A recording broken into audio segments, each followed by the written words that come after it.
Hey, it's Mark Goodman. And I'm Alan Light. On today's podcast, Record Store Day founder Carrie Colliton is joining us to discuss the April 20th RSD special releases. Plus, we'll talk live with our audience, the Sound Up Pod Squad, and find out who still listens to vinyl. And some updates from the Beatles universe. Oh, good. Sound Up with Mark Goodman and Alan Light, the only music podcast that matters. Get it on Pandora, Spotify, Apple Podcasts, or wherever you get your podcasts. What's good, y'all? This is Breeze Brewing from the Mighty Juggernauts. And make sure you subscribe and download the podcast, Library Rap, the hip-hop interviews with Tim Einenkel. Hip-hop journalism on the highest level. Yeah, what's up? It's your boy Joel Ortiz, and I want everybody to make sure that they subscribe and download the podcast, Library Rap, the hip-hop interviews with Tim Einenkel. Yo, Tim, I hope all is well. You my guy. I know these interviews are not interviews, they're actually conversations, and I appreciate them all. Yawa. Hey, what's up, everybody? This is Ice-T. I want you to do something for me. Make sure you download and subscribe Library Rap, the hip-hop interviews with Tim Einenkel. It is fucking official. All right, stop playing. Download and subscribe. Library Rap, the hip hop interviews with Tim Einenkel. It's cold. And there's a lot of tension going on, and it wasn't really East Coast West Coast beef. It was just Pac and Big going at each other. You know, they had problems, and the worst problems is when you're fighting with somebody who you used to be friends with, and Pac and Big were friends. So that was turning into the East Coast, West Coast beef. Not to mention Biggie getting killed in California wasn't a good look. Mm-hmm. You know, so I'm in New York City at the time when Big got shot, and I get a phone call. And they were like, yo, Ice, be careful. That somebody just killed Biggie out here in L.A. We know you in New York. We don't want, tit for tat. Somebody might just take off on you, because you're West Coast. And it just the press started to push the line, like, whose fault is this and that? And before you know it, it was the headlines of, I think, Vibe magazine, East Coast, West Coast beef. And I just wanted to make a song to try to squash it, And we were doing this thing on the radio where we would come on, me and Lisa Evers would come on, and we would broadcast from LA and New York simultaneously and let LA people talk to New York people. So we were trying to really nip that in the bud because, you don't want people in New York to go to LA and get shot at, or vice versa.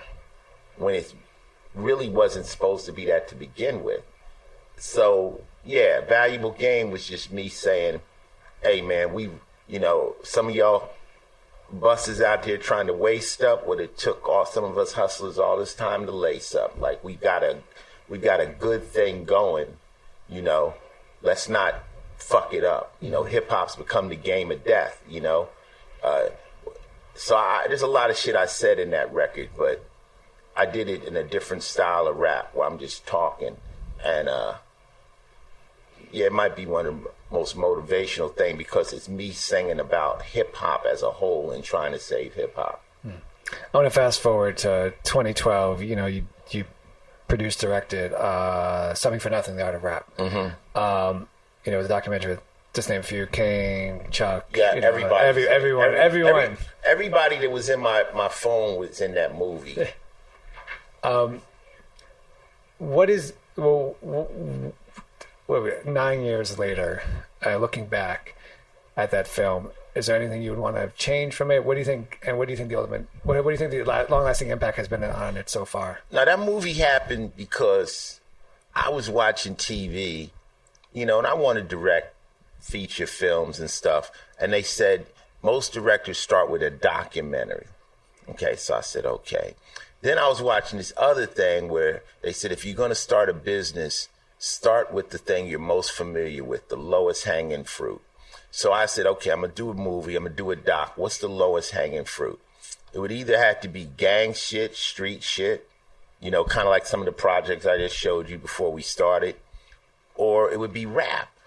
But I said, the gang shit, street shit, those aren't stars. Rap are really stars. So people might tune in. So I said, you know what? This is a great time to document hip hop, because hip hop is making a turn and it's going into a more musical style. It's not as lyrical, it's changing. And also we're losing a lot of hip hoppers.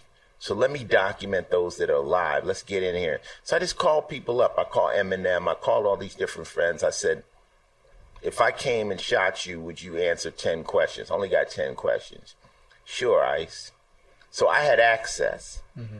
And I got with a camera crew, a company out of England, and we shot. It took 2 years to shoot the movie. The crazy thing is when the movie was cut, it was a 4-hour cut. And then Sundance said it had to be 90 minutes. So we had to edit the hell out of that movie.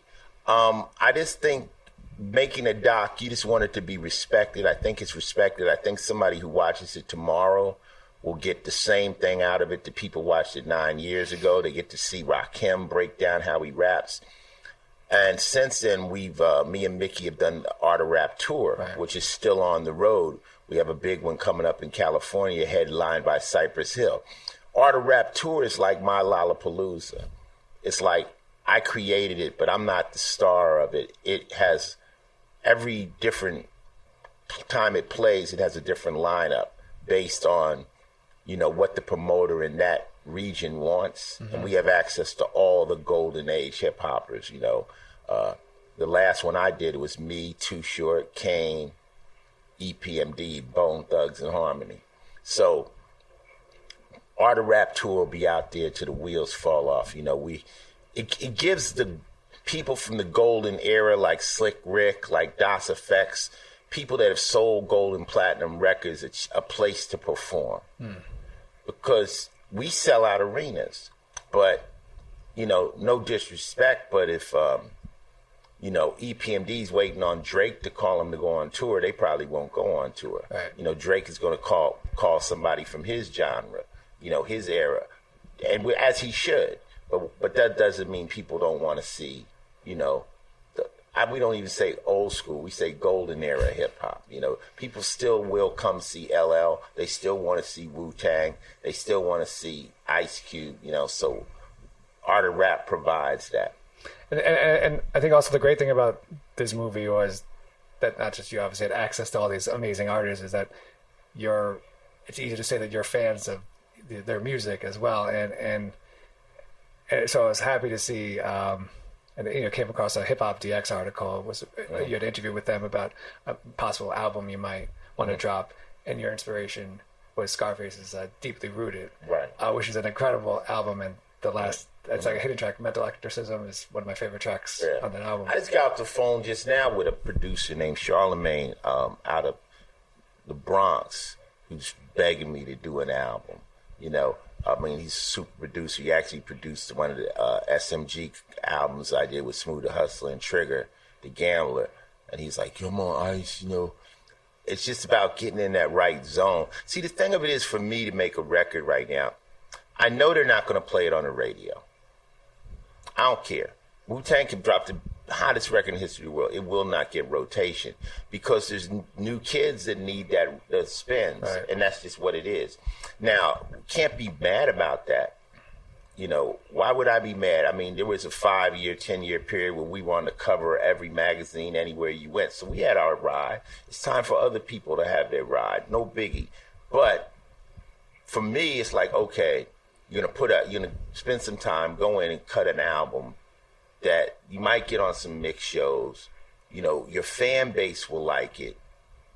But I just got to get motivated. It's like, it's got to be the right storm. Like when I heard Scarface's record, Face was like, I'll produce your whole record. I'm like, all right, we can go in. But as an artist, it's got to be the right. See, it's different when I'm saying this with all humility. It's different when you got to put out that next album to pay your rent. Right. If you don't put out an album, you're not looking at any money. But at this point, I don't really need the money from the album. So now I just need the time to do it, and the want to do it. it's a different motivation. It's a better motivation than really needing the money. It's because now I can just be truly artistic. But I've been doing these K Slay videos, the Rolling 100 Deep, 100, and everybody's really reacting to my bars. They like ice, ice, ice. And then after we watch Jadakiss just destroy shit, I think people are now starting to listen to the rappers again. Right. Like, what are y'all saying? So who knows? Maybe this year. And you wouldn't necessarily, because of where you are in your career, you wouldn't necessarily have to go on tour for the album or sell the merch. I would just do the album just to do it. What was it about? I mean, there's so many, I think, amazing tracks on Deeply Rooted. Mm-hmm. What was it for you? What was it about that album that kind of stood out to you? I just liked the fact that it was mature. It was him rapping from who he is now. Nobody wants to hear me rap like 18-year-old Ice-T. They want to know what's going on in my life now. The thing of it is they don't think there's no struggles. They don't think that, okay, well, Ice, you relatively successful, but you don't have no problems. Nah, I could go out here in the street. Like Chris Rock said, I'm famous from about 10 feet away in good light. You know what I'm saying? A cop can put a bullet in the back of my head. Haters are out there talking shit. People want to get it. The stuff still is there. You can get into any kind of altercation. My buddy, my young player partner, Gonzo, just got killed a week ago, at a gas station, at a bowling alley up in Seattle. Like, who would have thought that? He ain't gang banging no more. What is happening? So, my dogs are running around upstairs. It's like, you're always you. And life situations might change, but some stay the same. You can have family problems. You can have girl problems. Look at Dr. Dre going through a divorce. It's all kinds of shit. Right. So rapping as an adult and rapping from that perspective was very interesting to me. And this Scarface is just such a badass rapper. He's so literal. I like literal rappers. I've always liked Face. I like Ice Cube. I don't mind decoding some rappers, but then I also like rappers that exactly what the fuck they're saying. Right. Just no special decoder ring you need to read to right. get to it. That's a style though, but that's okay. That's cool. I know you're like pausing and like, all right, I gotta go to genius.com, figure this thing out for a second. I think Wu-Tang invented that heavy slang where you just like, okay, wait a minute. What the fuck did that mean? We're here and we're on allhiphop.com, so I have to ask you about the late Bismarck Key. Yeah. Passed away about a month ago. For those who don't know, what was your do you remember your first kind of meeting him? Absolutely. The first time I really met Biz was on tour. And we shared a tour bus. Our first tour, our big tour, was the Dope Jam tour. It was myself. It was Biz Markie with TJ Swan. It was KRS-One, Miss Melody, D Nice. It was Kumo D. It was Dougie Fresh and Eric B. and Rakim, those 6 bands. And we were the openers, so we had to share a tour bus to save money. So here I am with meeting Bismarck really up close and personal for about 100 shows. And we just became close friends. I mean, there's not a day he's ever mad. He turns everything into a joke. He sings. He was in hip hop. There's a few people that are absolutely real. Like, you might think it's an act, it's not an act. Like Flavor Flav, it's Flavor Flav. Right. Like what you see, that's who Flav is all the time. When you seen Old Dirty Bastard, that's who Old Dirty Bastard was. Sir, some of these people, it's an act. They can turn it off and on. Biz Markie's always Biz Markie. Kool Keith is always Kool Keith. So I love those kinds of people. And those people, they never get mad, and I would never want to see them mad, But, yeah, it broke my heart losing Biz. I had just been with him at Tretch's wedding. And then I was another event. I seen Cool V by himself, and he told me that Biz was in the hospital dealing with diabetes, and you just don't think they're gonna pass away, Right. you know. And so many people are dying from COVID, and yeah, it broke my heart. I went to the funeral. 57 years old, Yes. but I got to see him once at the 930 Club Right. in DC, Right. and I think it was part of the Root show, right. and it just looked like he was just having fun, and like that's him. that energy was just like it just played off the crowd so well. Even the way he rapped, it was like, it was almost like he would freestyle and say the craziest stuff and the wildest stuff. The last picture I got him being Biz, he's sitting in my lap. I mean, the dude's like 300 pounds, he's sitting in my lap. But, you are not going to find anybody who could say something bad about Biz Markie. He was just, and he brought humor to hip hop. He brought outrageousness to hip hop. Him and Shantae doing songs like Picking Boogers. Like, who the fuck does that? So, and when he sung Benny and the Jets on TV, like, who does that? That's Biz. He'll be missed, and he won't be replicated. No, imagine, oh, man. Just can't believe, tough to believe that he's gone. I want to turn a little bit to kind of, I guess, early influences for you, and in a way where obviously today, because of online, if you're West Coast, you can hear East Coast easily. If you're East Coast, you're West Coast, and vice versa. I remember DJ Muggs telling a story about in the early days, and Be Real talks about it too, that DJ Muggs used to fly from Cali to New York and then get cassette tapes and bring them back, and the Cypress Hill would be able to listen to them as well. Do you remember your first, I guess, East Coast and artist that you heard that kind of amazed you, and then the first West Coast artist that you heard that amazed you? Well, when I was in the Army, when hip-hop really hit and Sugar Hill Gang came out, and then the cats that were from New York had tapes, and they had, the tapes of Flashes on the beat box, going to these legendary tapes and stuff, and the legendary battle of Kumo D and Busy B and all that kind of stuff. And hip-hop is so, it's just so entrancing. Like when you first see hip hop and the elements, you look at graffiti, you're like, yo, that's so dope. Or you watch a DJ, you're like, that's so dope. Or you watch a breakdancer, everything is fascinating. So hip hop has like 4 big hooks that'll catch you. One of them will catch you, right. And the cool thing about hip hop, it just made you, it was difficult, but it was attainable. Like if you practiced, you could do it.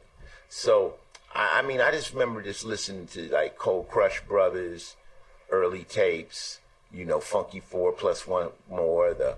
I remember first time I saw Wild Style, the movie, I got blown away. And on West Coast, the first rapper I really heard was Toddy T. Toddy T and them were doing like parodies of songs, like the Freaks Come Out at Night. They did the Clucks Come Out at Night, talking about crackheads and the Batter Ram, and they were like really beating up the streets, like mixtapes. I heard them, and of course Too Short, Out of the Bay, Freaky Tales. These are the tales. And I met Too Short really early in my career. His guys that he was working with brought him down, and me and him made friends early. But, those are my first memories. I remember listening to, of course, Kurtis Blow. Kurtis Blow had a very important part in my career because I did a rap contest in LA at Carolina West, and Kurtis Blow was a judge, and I won. And having a real rapper like him say I won made me believe, whoa, I might have something, So all these things slowly moved me over into thinking rap could be something, You obviously are not just an MC, artist, producer, as mentioned before. And Talib Kweli, when we interviewed him before he talked about how he's podcasting now, he's an author, and not just touring or and what he said was that, what he learned from being an author and a podcaster is that he doesn't have to tour till he's dead. He doesn't have to tour to continuously make money. And he's fortunate, and he's very appreciative that he could do that. And you've also in the past have been and your Twitter as well, you're very open about how much money you make for a commercial, for exactly like that. If rap could pay you television money, would you drop TV and focus more on emceeing, or is it just like you're such the artist as an actor that you just continue to do that? Well, you know what? Honestly, it's a good question. But honestly, see, there's two types of money with rap. Right. One is what we call mailbox money, where you make the record and you sell a lot of records and a lot of royalties come in and you just you get paid. The next one is you got to go out and gig. I don't mind gigging, but of course I don't like doing it as much as I used to. If you want to go out and gig and really make a lot of money, you'd have to gig maybe 250 days a year. You'd have to really hit the road hard. I got a family now. I got a kid. I done that. I've been around the world 10 times. Like, I already done that. So I like the ability to do Law and Order and have a job where I go to work, come back. And I still gig on the weekends. I can still do a show on the weekends. But to wipe that slate clean, I mean, honestly, I don't think if no. Because being able to do more things is more fulfilling. Right. Even if rap paid me and all I could do is rap, then I would be a rapper that wanted to act. I would I wish I could act. So to be able to act, to be able to do rock, to be able to do rap, I'm living the dream. I get it all, And acting, you start liking it. But what happens, Tim, is you're unknown. You become known with rap, okay? You sell 1 million records, blah, blah, blah.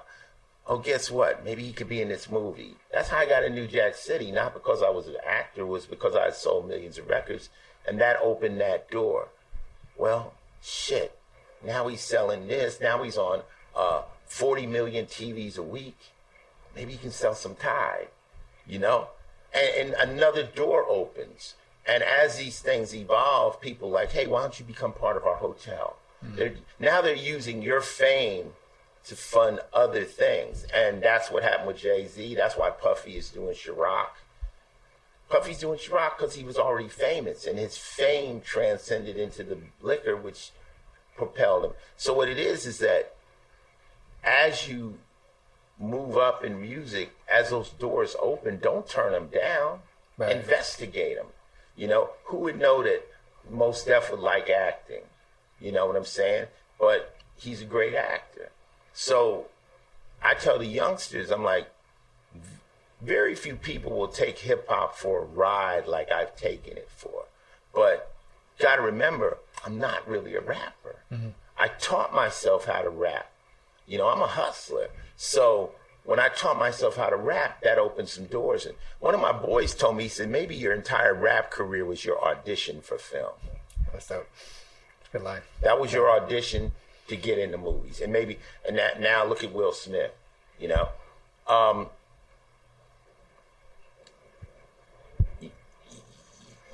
As you get older, your time becomes more precious.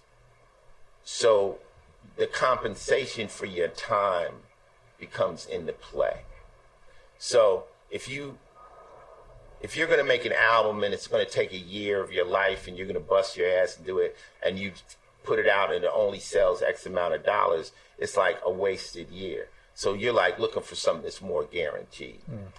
So when I go on Law and Order is a season. You get picked up for 3 seasons. That's 23 episodes a season. You know what you're getting paid per episode. You put that in the bank. Right. With music, you're going to put out that record and you're going to hope that it sells. And they may not sell. Or you think I'm going to go on tour and COVID hits and there ain't no tours. We put out the Carnivore album last year 2 weeks after we dropped it, COVID hit. We haven't been able to play one song off that album, the album that won the Grammy, live because of COVID. We just played a concert 2 weeks ago, and that was the first time we were ever able to play anything off of that. So I think a smart hustler is going to cover his lanes. You want a multiple income streams. You want, do a little music here, do something for a video game here, do a commercial here. Just play all your options. A few more questions. You talk about Body Count. You talk about an MC. Is there a song, or maybe a line from a song in Body Count that you're like that kind of impresses you yourself? That you wrote that you're like, oh, I'm good. And then there's a line as an MC that you kind of wrote, or a song that you're like, oh wow, I can't believe I've created that. I don't know. I think the last album, my favorite song, the one I get the most inspiration out of, is a song I did called On Another Level, which is, how I push past, you said I'd never be shit, and it's an inspirational song I did with Jamie Jasser. And, now I don't know far as one of my lyrics that fascinate me. I don't know. There's so many. I say so much wild shit. I don't know. And, people, no. No.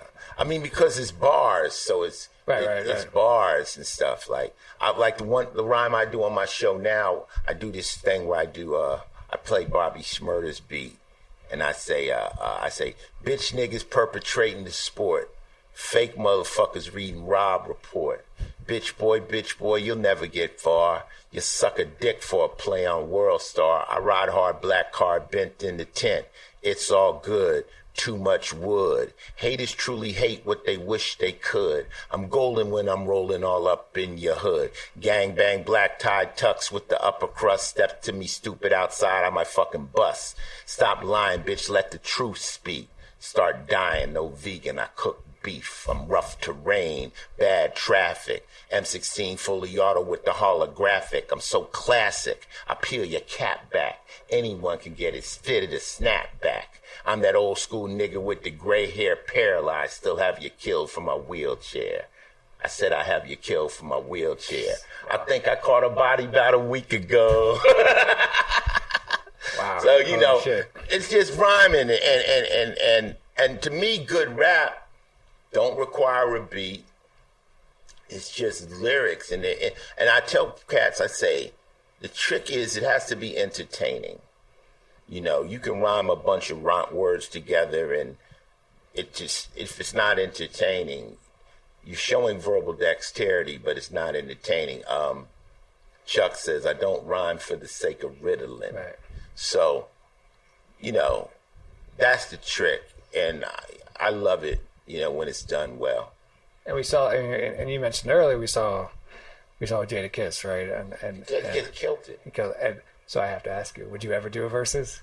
Or would you ever want to? I mean, it's kind of. I don't. First off, nah. I don't know. You never say never, but I don't know who I would go up against. And I don't know. I don't know.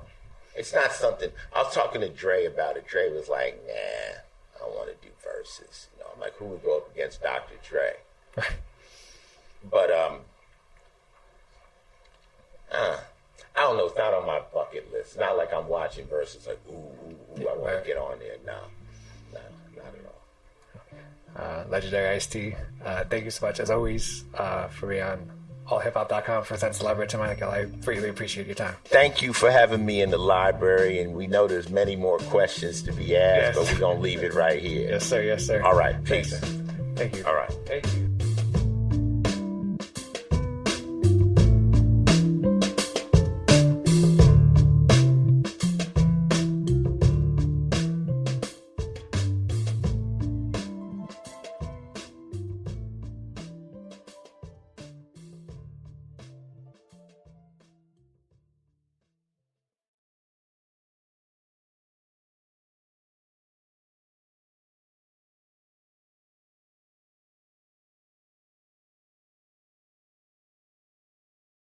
Hey, it's Mark Goodman. And I'm Alan Light. On today's podcast, Record Store Day founder Carrie Colliton is joining us to discuss the April 20th RSD special releases. Plus, we'll talk live with our audience, the Sound Up Pod Squad, and find out who still listens to vinyl. And some updates from the Beatles universe. Oh, good. Sound Up with Mark Goodman and Alan Light, the only music podcast that matters.